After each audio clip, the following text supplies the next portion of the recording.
alkenes and alkynes are also made only of carbon and hydrogen. But the difference is that alkenes have at least one carbon-carbon double bond, and alkynes have at least one carbon-carbon triple bond. So the smallest alkene and the smallest alkyne you can have has actually 2 carbon atoms. It's ethane or ethyne, depending if you have one double bond or one triple bond. You will hear them described as unsaturated compounds. It means that those carbons are not completely surrounded by hydrogen as they could. And this, so we call each double bond or each triple bond an unsaturation. And this wording of unsaturated compounds comes from biochemistry, food chemistry, when we talk about fats. You might have heard about saturated and unsaturated fats. So that's what they mean. Unsaturated fats have more or at least a few carbon-carbon double bonds. How do you name them? Well, in a similar way to what you name alkanes or any other compound, but for that matter. You find the longest continuous chain of atoms that in this case contains the double bond or the triple bond, depending on what you're naming. And you use it as the base for your name. You count the number of carbon atoms and give the appropriate Latin prefix. And then if it's an alkene, it finishes in "-ine", and if it's an alkyne, it finishes in "-I", Y-N-E. And if there are any substituents that don't fit, apart from that main chain, you have substituents, you find them, you name them with "-ile", methyl, ethyl, propyl, whatever it is, and you give the number of where those substituents appear, and that gives you the name of the compound. So I'm going to ask you to stop the video now and just have a go at naming these 2 compounds. I have an example of an alkene and an example of an alkyne. Stop the video now, please.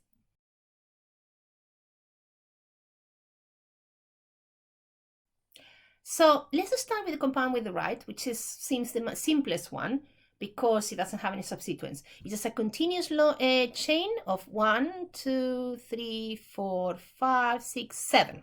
It has 7 carbon atoms. And if it's a 7 carbon atom compound, it's going to be a hep something.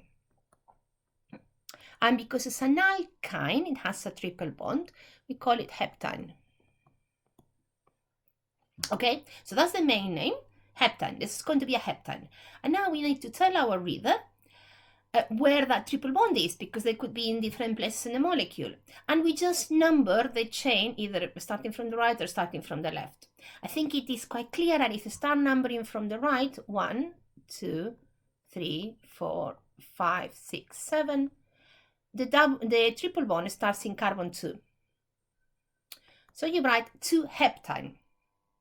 And that's the name of the compound. It's a hep because it has 7 carbon atoms, ine because it's an alkyne, and that triple bond is in carbon 2. You will see in many places hept 2 ine. In many places you will see that the number is right next to the suffix ine, and that is although it's more difficult to say, it's meant to be helpful, because if you have a very complicated molecule that has substituents, etc., having the 2 as close to what it's referring to, in this case the alkyne, makes it easier for the reader to identify, oh, the ine, the alkyne, is in carbon 2. I'm not particularly fussy about where you put the 2, but as you can see, dashes between letters and numbers. So let's have a look at the compound on the left. So the compound on the left, if I start counting 1, 2, 3, 4, 5, 6, and then I can either go up or down, but in both cases I end up with 7 carbon atoms. So this compound is also going to be a hep something, but it's an alkene. It has a double bond. So it's not going to be a heptine, it's going to be a heptene. Heptene.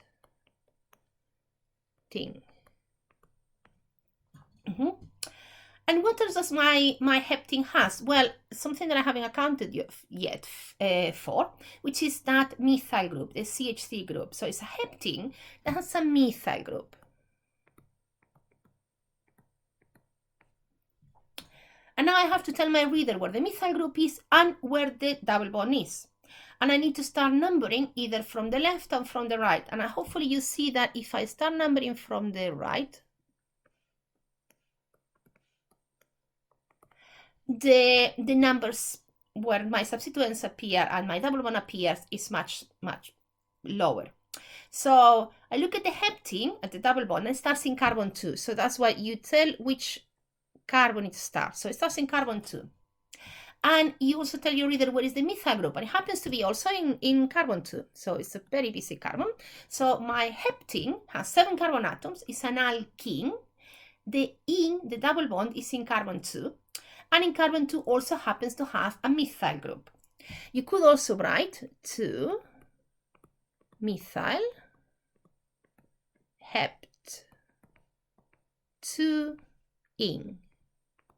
Again, trying to make that 2 as close to what it's referring to, the double bond, as possible. What about more complicated molecules? So for example, this one I've already selected the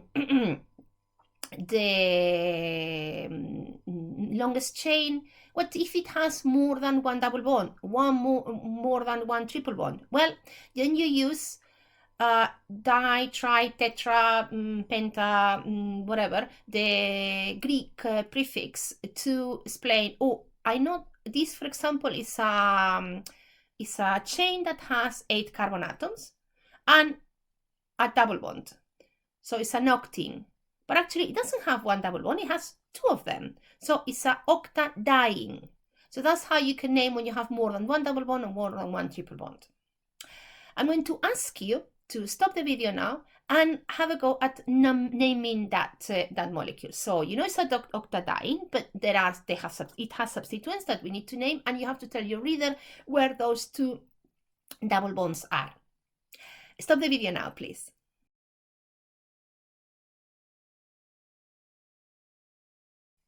Okay, I hope you stopped the video and had a go at doing this exercise. So let's recap. I have an octadiene, so I'm going to just write it here because I have octadiene, because it has 2 double bonds. My octadiene has a couple of substituents, actually it has 3 substituents. So it has 2 methyl groups, so it would be dimethyl, and it has 1 ethyl group. So E goes before M in the alphabet, so this would be dimethyl and ethyl. So I have an octadiene, so 2 double bonds with 2 methyl groups, dimethyl, and 1 ethyl group. And now I have to put the numbers where all these things are. Let's start with the double bonds. The double bonds start one in carbon 2 and the other one in carbon 4. So 2, 4 octadiene. The 2 methyl groups are in carbon 3 and in carbon 6. So here I go. 3, 6 dimethyl. So dashes between letters and numbers and commas between numbers. And finally, the ethyl group is in carbon 4. And as I mentioned before, you could write like this, or you could write octa 2, 4 diene. So the 2 and the 4 that refer to the 2 double bonds are as close as possible to the prefix or suffix in this case. That indicates that you have 2 double bonds. The rest of the name for ethyl 3, 6 dimethyl octa it would not change. So both names would be perfectly fine. What do you do? Well, the key application of alkenes is to make polymers. So, PVC, Teflon, polypropylene, they all come from alkenes, and that's the largest use of alkenes is the production of polymers. That's what they do. What they do best, and we will look a little bit into this in future videos when we talk about polymers.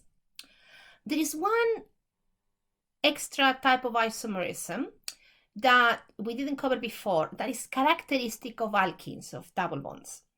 Remember, isomers is when you have compounds that have the same molecular formula, so the same number and type of elements and atoms in the structure, but they are arranged differently or they are different compounds.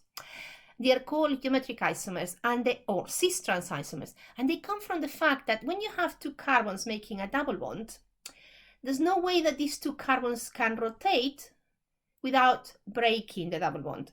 When you have carbons joined by a single bond, they can actually rotate with respect to each other.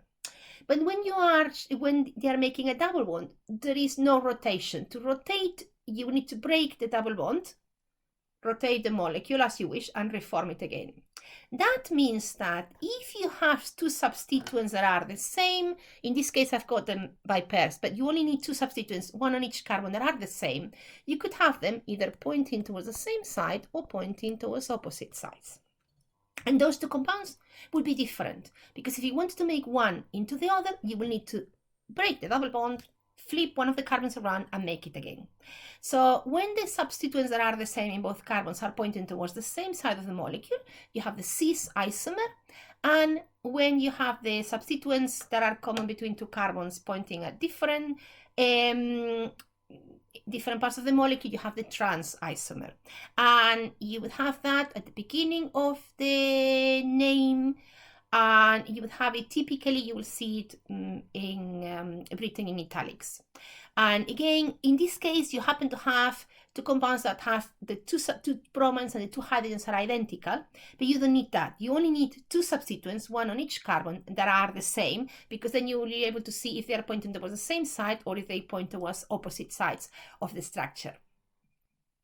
And one last word about alkenes, to talk about one of the most important alkenes that we have, which is benzene. 6 carbons and 6 hydrogens in a ring with 3 alternated double bonds.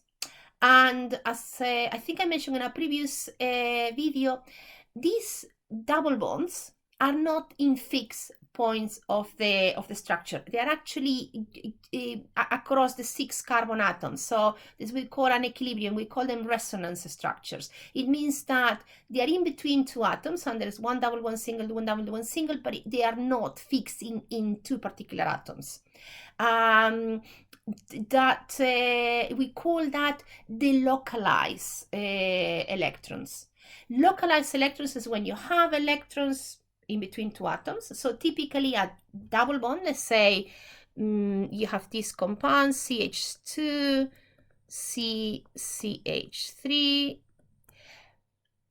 The double bond is localized in between those 2 carbons. The third carbon, where the CH3 is not involved in that double bond.